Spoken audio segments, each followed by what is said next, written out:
میں جس ادارے میں کام کرتا ہوں، ابھی حال میں ایک بڑا واقعہ ہونے والا تھا، اللہ نے ہماری حفاظت کی کہ ایک دوسری جگہ کا ٹیچر ہماری تقریباً 60-65 بچیوں سے وہ فون کے ذریعے سے جڑا ہوا تھا اور ماں باپ کو کوئی علم نہیں تھا۔ ابھی تقریباً 15 دن کے اندر اندر یہ ساری کہانی میرے سامنے ہے، اور اس کی اصل وجہ یہ ہے کہ ماں باپ یہ سمجھتے ہیں کہ ہماری بچی آن لائن تعلیم حاصل کر رہی ہے، اور ماں باپ کو بتا دیا جاتا ہے کہ استاد نے ہمارے پاس کچھ کام بھیجا ہے وہ دیکھو۔ ماں باپ اس سے ناواقف ہوتے ہیں اور وہ بیچارے انجانے میں ایسی پریشانیوں میں مبتلا ہو جاتے ہیں کہ وہ ان کے ہاتھ سے نکل چکے ہوتے ہیں۔ آئے دن آپ سوشل میڈیا پہ دیکھ رہے ہیں کہ فلاں جگہ کی بچی چلی گئی، وہ فلاں جگہ کی بچی چلی گئی۔ اس میں جتنا قصور ان کے ماں باپ کا، ہم بھی قصوروار ہیں۔ علماء بھی اس ذمہ داری کو نہیں نبھا پا رہے ہیں، میں بھی اس میں شامل ہوں، اس میں ہم سب لوگ شامل ہیں، کیونکہ ہم نے اس کا استعمال اس طریقے سے ہمیں کرنا چاہیے تو اس طریقے سے نہیں کیا، غلط استعمالات ہم کر رہے ہیں جس کی پریشانیاں ہمارے سامنے آ رہی ہیں۔ بہرحال یہ بات موضوع سے ہٹ کر ہے، مگر اس وقت کی ضرورت ہے کہ حضرت مولانا نے جو ایک کام شروع کیا ہے انگلش میڈیم کا، یہ ہماری ضرورت ہے۔ اور میں یہ کہا کرتا ہوں، آپ حضرات کی موجودگی میں بھی یہ بات پہنچا دوں کہ اس تعلیم کا بٹوارا نہ کریں۔ یہ دینی اور دنیاوی تعلیم کا نام جب آیا، جب سے ہمارے درمیان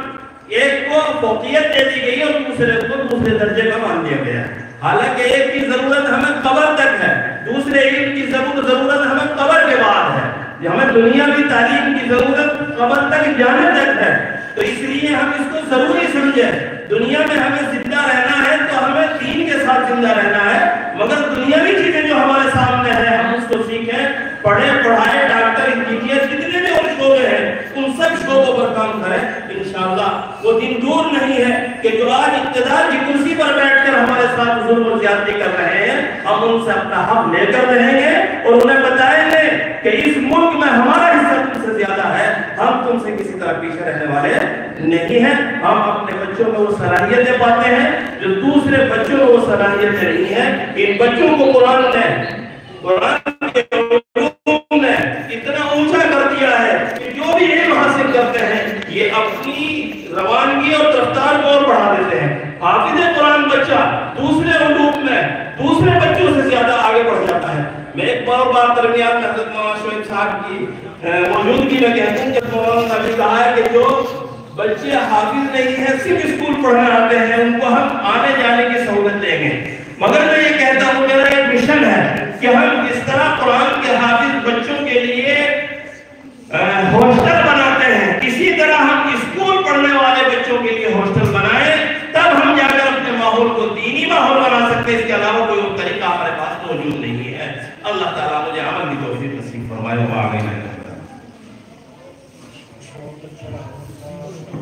جزاک اللہ خیر و احسن الجزاء۔ اب اس محفل اور اس مجلس کی بالکل آخری کڑی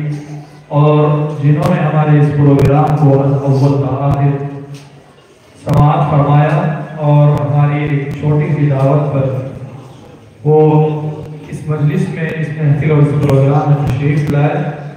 علاقے کی بہت ہی معروف اور مشہور شخصیت ہے، کسی تعارف کی محتاج نہیں ہے،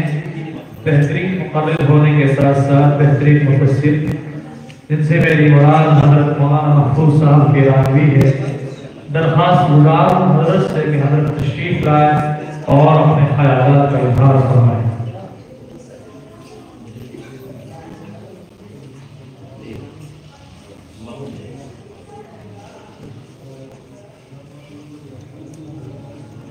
السلام علیکم ورحمۃ اللہ وبرکاتہ۔ آپ حضرات جتنے بھی یہاں بیٹھے ہیں اور جن کے بچے یہاں تعلیم حاصل کر رہے ہیں، اصل یہ بات آپ کے دلوں کی دہلیز تک پہنچانے کی ضرورت نہیں، پہنچ گئی ہے۔ باقی میڈیا کے ذریعے سے پورے ملک میں ہمارے اس جامعہ دارالفلاح کا یہ پیغام جو ہم نے آج اپنی آنکھوں سے دیکھا ہے، اس کا مشاہدہ کیا ہے، بچوں نے اپنی صلاحیتوں کا مظاہرہ کیا، لیکن